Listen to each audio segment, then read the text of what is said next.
Hello sim fans, race fans, RC fans. Racing 393 here again today. So this is a little bit of a long in the tooth project. Haven't done anything to this car. Don't know if you remember, but we're up to part 5 or something. We were up to part 5. So this would be part 6. A quick sort of recap on where I'm at with it. Nowhere, to be honest, at the moment, other than, if you remember rightly, in my last video, I will put a link in the description for part 5 if you want to catch up on that. But we bought quite expensive items, I thought, so we got one of them. I haven't installed it yet. So we got the XE-Run XR10 Pro. By Hobbywing, electronic speed controller, 120 amps. I thought that was kind of the best at the time that I could, well, 1, afford, 2, willing to put into this car. That's a 1S edition. It's what these cars run on, which incidentally I haven't got. I've yet to purchase a LiPo battery. And then we got the programmable box, which again I haven't used. Clearly, because I haven't put the speed controller in. But this is for changing settings and setting up your speed controller to, you know, the specification that you want. So where we're at today then. So 2 more products have been purchased. One of which I will build. I won't do a build video because it's probably not that exciting. So first of all, been quite a while waiting for this, if I'm honest. It wasn't in stock. So it's a ball diff for the Eclipse 4. So it's in kit form, so that will need to be put together. It was surprising that, considering how much these kits are and how much I've spent on it overall, what came with the kit is a solid rear axle. I guess that works out fine. I can't really see that being a big issue for racing purposes. In the day, I'm building this to race spec, and I wanted a ball diff because I felt that, I suppose, even if you're going, even if you're going to use it in a small confined space, I don't suppose it'd make a lot of difference, but for me personally, I think the diff would have eased the car, sort of the handling. So I did buy one of these off of Schumacher. It took ages. I sort of had this on watch, well, way back. I think way back when I did the last video, and it's only just recently come into stock. So I purchased the ball diff.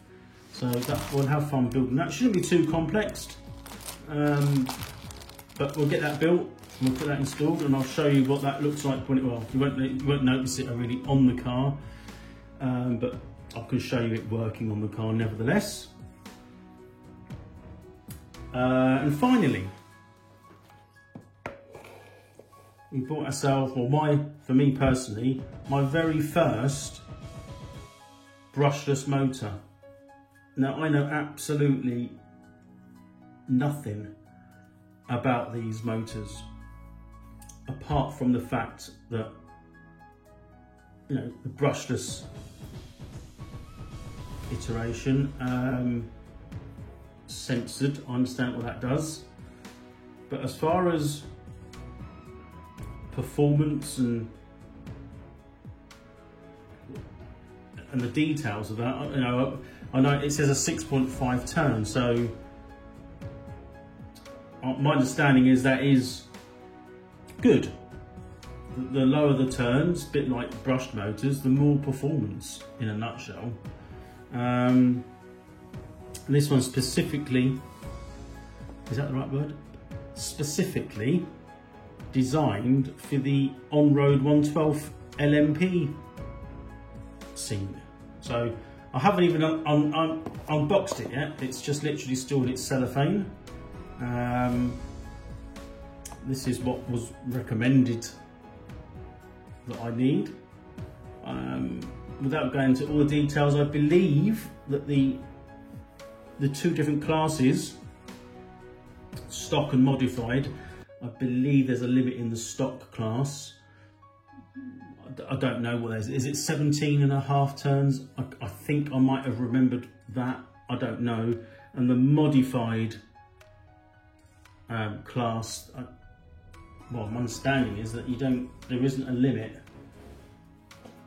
or there might be a limit for best performance, sort of the balance between best performance and duration, I suppose. But I don't know. But I'm sort of going off topic. But this is what I've got. It's an XE-Run. What is this, in fact? A V10 Pro. I did read it. I should have.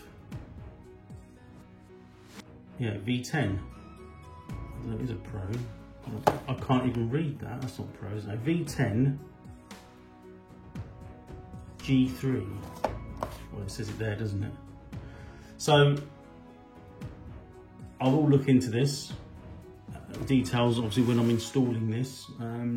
If any of you like to comment on, is this any good? You know, is this fairly standard, or is it rubbish?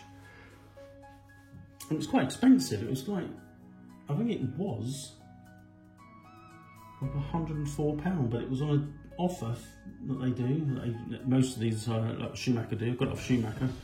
I don't know, was it 80 something pound I paid for it? I'm going to open it now because I haven't. So give me a chance to sort of somehow. I'm trying to get into that. I don't want to use my teeth. Where's my teeth?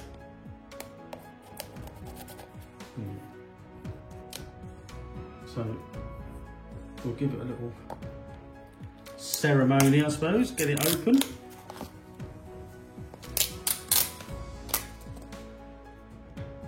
It's the 6.5, I suppose, Black Edition G3 on-road spec. Those that know, I mean, I'm going to be honest with you here. When it comes to these type of cars, I'm literally swimming around in the sea, I must admit. I get them, I do understand, you know, I get it. But as far as understanding it, I think I've forgotten more than I know. And that ain't a lot. Right, so I'm just going to try and open the box. There we go. There. So there it is inside. Now to me that looks absolutely mental. It looks mega. I don't know what I'm comparing it with. Compared to a brushed motor, the engineering is absolutely incredible. Yeah, magnets are, well, what I would class strong. So I'm guessing that's the timing. So that's the timing on there. I want to use a bit into zoom, so into focus. So there's the timing. Obviously lots of air opening to keep it cool, I guess.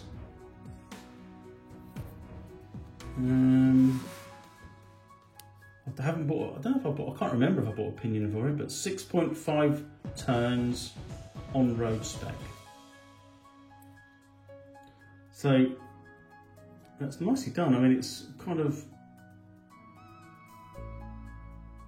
machined, milled body on it. I mean, I'm quite impressed with that. Coming from a engineering background, things like this really impress me. Looks quite simple in design. I know they have. That's not going to go on there. That'll just fall off. That's just daft. I'm sure that's going to be a good idea. So, yeah, I don't know when that's going to go in the car, I must admit. I've probably got a million other things to do first. So there's not much in here, and that's the sensor lead. Those that know will know. I've got that one. And is that just another one that's longer by the looks of it? I guess it depends on where you place your speed controller in relation to the motor. So there's not much. In fact, there's nothing. There's nothing in there. The instruction manual. I won't read that now because it's going to be fairly insignificant compared to what I'm going to do. So that's it. So what we left to buy now. So we've got LiPo battery, which I said would be the last thing I buy. I will put it on a LiPo 1S, as I believe that's what the rules state. I think I've got to buy. What else have I got to get for this? Pinion.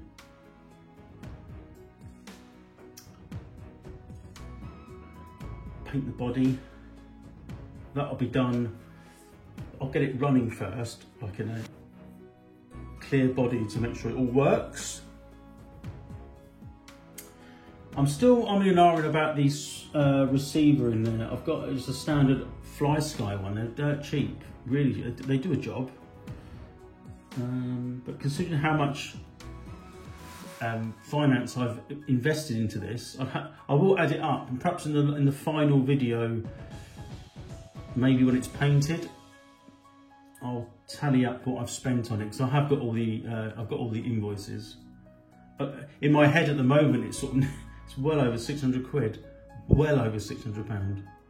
So that's frightening to the least. Yeah, so I don't know. I've put all this effort and time, money invested into this, only to go and put like a 9-10 quid receiver. So I don't know. I might shop around. I might get there is smaller receivers. I know I've stuck it to the chassis now, which shouldn't be too much of a problem. And it's nothing. It's just sitting in the car, so I could just take it off and put. I've got a radio link one because I've got a FlySky transmitter, and I've also got a radio link transmitter, which I use on my other cars. So I'll probably just bind a receiver to that and use that transmitter. So there we go. So that's an update on my Eclipse 4 by Schumacher. Comment below, let me know what you think of the equipment I've got. As far as I can read, it's reasonably good. I'm not saying it's the best, but I've put a lot of effort into doing a little bit of research. I'm hoping it's all the right stuff. I'm hoping it all works together. And I've tried to, especially with the electronics, I use Hobbywing on my other cars. I'm happy with their performance, so I'm reasonably pleased with what I've got here. So please follow the channel, like the video, give me a thumbs up, spread the word, anything that can sort of get some more views. I'm trying to do my best here, and hopefully we'll get some more content out. So I thank you for your time, and I'll see you in the next update. So there we have it. The diff has been built. Pretty standard, not too difficult. A bit fiddly, but it's done and it's sort of set to what they've recommended. So I think now is the only chance I've got now is I'm going to fit it to the car, and we should be done with that part. But yeah, very smooth. Went together. It was very straightforward. It's just small parts, the bearings and the ball bearings, you're saying, the spring washers, thrust washers. They just said you've got to make sure they go the right way around. Thrust washers have to go on to and fro, if you like, to sort of make that spring-loaded tension. And you can do the diff up by just doing that nut up there. I've done it until it starts to work, the diff, and then they recommended 360 degrees more with the nut. So that's what I've done, and it's really, really nice and smooth. So anyway, let's get it fitted to the car. So there it is, all installed, and I bet you all knew what I was going to say next. Let me show you. So there's the that's the axle and the wheels that came off. I didn't know this, but I need different wheels to fit. So I'm gonna have to get wheels and tyres for the rear of this. It's got 2 axles in, I suppose, but I didn't know that. But then after when I was putting it together, I was thinking to myself, there's extra bits in the pack, and I'm wondering why. But yeah, so I need to get some different rims. Looking at the instructions, J2 range of wheels, JT2 35RT. So I will have a look on the old website and get them ordered and get them brought in. Right, that's me done for now. I will show you once I've got the bits and pieces, once I've got the wheels on there, we'll get it all together and do one sort of final diff build video. Anyway, enjoy your evening, thanks for watching, and bye for now.